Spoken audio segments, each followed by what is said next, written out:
প্রিয় দর্শক, শামীম ওসমান ব্যাপারী ফেসবুক এবং ব্যাপারী ইউটিউব চ্যানেল থেকে আপনাদেরকে স্বাগতম।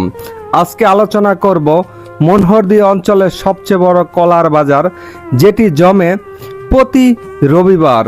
সূর্যোদয়ের সাথে সাথেই এখানে কলা নিয়ে আসে যাকে যাকে। আপনারা দেখতে পাচ্ছেন সেই কলার ফাঁকে কেউ আলোচনা করছে, কেউ আবার দরদাম করছে।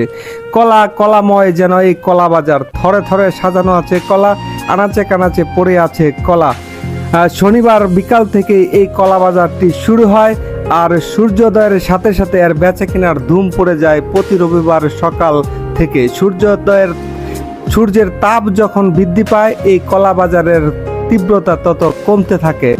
বিভিন্ন অঞ্চল থেকে এখানে কলা নিয়ে আসে কলা চাষিরা, কলা ব্যাপারীরা যাকে যাকে। বিশেষ করে গাগুটিয়া ইউনিয়ন, বারিশাবর ইউনিয়ন, লেবুতলা ও চন্দনবাড়ি ইউনিয়নের লোকজন তাদের জমিতে চাষকৃত বিভিন্ন ধরনের কলা, চম্পা কলা, সাগর কলা, সর্বি কলা ও অন্যান্য কলা যেন একটি কলার ধলা এখানে নিয়ে আসে। কলাময় হয়ে থাকে এই রবিবার খালের ঘাটের এই কলা বাজারটি।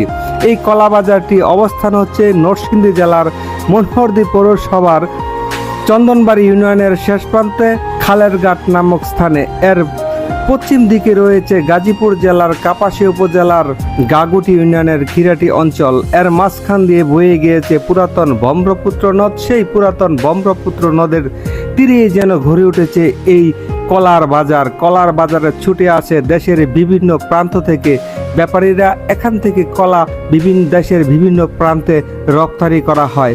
কলা কেনার জন্যই অনেক মানুষ ছুটে আসে এবং কলা বিক্রি করার জন্য আসে। এর উপলক্ষে শুধু কলাই নয়, বিভিন্ন ধরনের শাক সবজি এখানে পাওয়া যায়। তবে এখানে শাক সবজি খুবই তরতাজা এবং দামও খুব কম রয়েছে।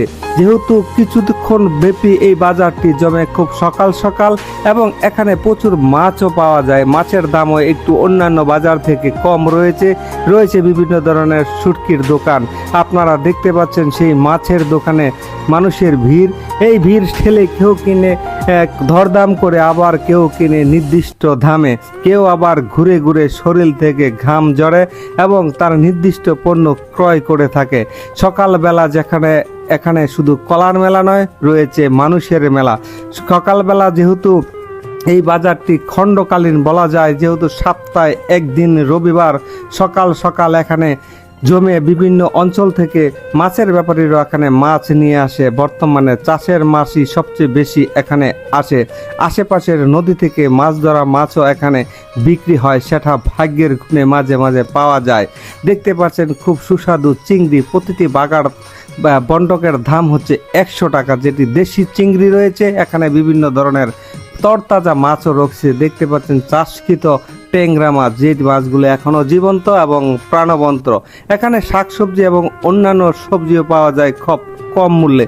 সিজনাল সবজি এখানে সবসময় পাওয়া যায়। ভালো লাগলে লাইক, কমেন্ট, শেয়ার করবেন। সবাইকে ধন্যবাদ।